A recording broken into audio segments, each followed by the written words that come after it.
తమ ప్రాంతానికి leather park వచ్చిందని వాళ్ళంతా సంబరపడ్డారు. పిల్లలకు లెదర్ పార్క్ లో ఉద్యోగాలు వస్తాయని తల్లిదండ్రులు ఆశపడ్డారు.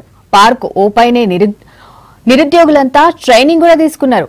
అంతలోనే వారి ఆశలు అడియాసలయ్యాయి. లెదర్ పార్క్ ప్రారంభమైతే చేసిరు గాని ప్రొడక్షన్ లేక కోట్ల ఇలువగల మిషన్లు పాడైనాయి. దీంతో కొన్ని రోజులకే మూతబడిన మంచిర్యాల జిల్లాలోని మందమర్రి లెదర్ పార్క్ పై స్పెషల్ స్టోరీ.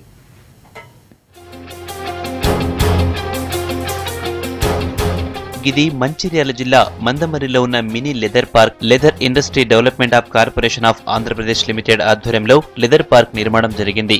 2007లో గప్పటి కార్మిక శాఖ మంత్రిగా పనిచేసిన గడ్డం వినోద్, అప్పటి ఎంపీ మాజీ కేంద్ర మంత్రి కాకా వెంకటస్వామి మినీ లెదర్ పార్క్ నిర్మాణానికి శంకుస్థాపన చేశారు.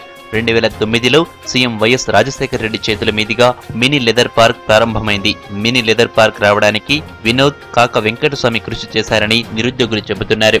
వినోద్ గారికి వారు చొరవ తీసుకొని మాకు 2007లో సింగరేణితో మాట్లాడేసి అప్పటి ముఖ్యమంత్రి గారు వైఎస్ గారితో 10,000 మంది బతకడానికి కాకా వెంకటస్వామి గారు ఎంపీగా ఉండిరి, కార్మిక మంత్రిగా వినోద్ గారు అయ్యి వారు ఇక్కడ మాదిగలకు ఉపాధి దొరుకుతుంది అని చెప్పి దీన్ని శంకుస్థాపన చేసిన 2007 లోపల.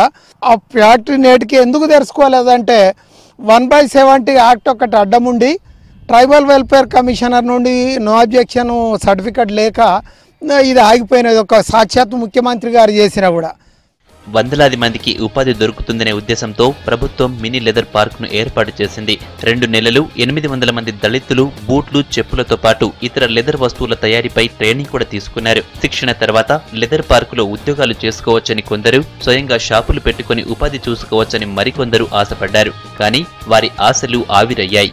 2007లో లిప్ క్యాప్ శిక్షణ అని 300 మందికి శిక్షణ ఇచ్చిండ్రు.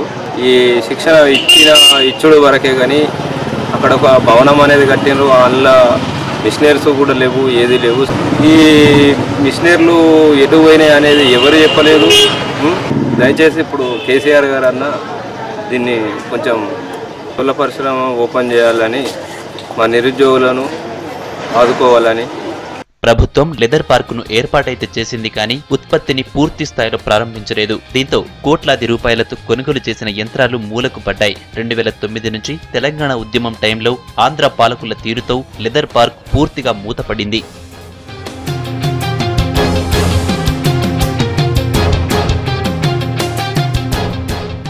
లెదర్ పార్కులో ట్రైనింగ్ తీసుకున్న నిరుద్యోగులు సొంతంగా షాపులు పెట్టుకుని చెప్పులు కుట్టుకుంటూ బతుకుతున్నారు. ఇంకొంతమందికి సరైన ఉపాధి లేక తిప్పలు పడుతున్నారు. వేలాది మందికి ప్రత్యక్షంగా పరోక్షంగా ఉపాధి కల్పించే లెదర్ పార్కును తిరిగి ప్రారంభించాలని నిరుద్యోగులు కోరుతున్నారు. అప్పుడు శిక్షణ ఇచ్చి మాకు సర్టిఫికేట్స్ అప్పుడు కలెక్టర్ చేతుల మీద సర్టిఫికేట్ కూడా ఇచ్చారు. ఇచ్చిన తర్వాత మళ్ళీ ఇది ఓపెన్ చేస్తా అని అప్పుడు వైఎస్ రాజశేఖర రెడ్డి వచ్చి ఇక్కడ శంకుస్థాపన చేసి ఈ పార్క్ని ఇక్కడ ఓపెన్ చేశారు. ఓపెన్ చేసి మరి 3 నెలల తర్వాత మళ్ళీ దీన్ని క్లోజ్ చేశారు. అసలు దీన్ని పట్టి తెలంగాణ ప్రభుత్వం దీన్ని స్పందించి త్వరగా ఓపెన్ చేస్తే కొంచెం మేమన్నా మా పరిస్థితి బాగాలేక మేము చెప్పులు కొట్టుకుంటూ జీవిస్తున్నాం. ప్రభుత్వం ఇప్పటికైనా స్పందించి లెదర్ పార్కులను మళ్లీ ఓపెన్ చేయాలని స్థానికులు కోరుతున్నారు. పార్క్ ప్రారంభిస్తే వందలాది మందికి ఉద్యోగాలు వస్తాయని చెబుతున్నారు.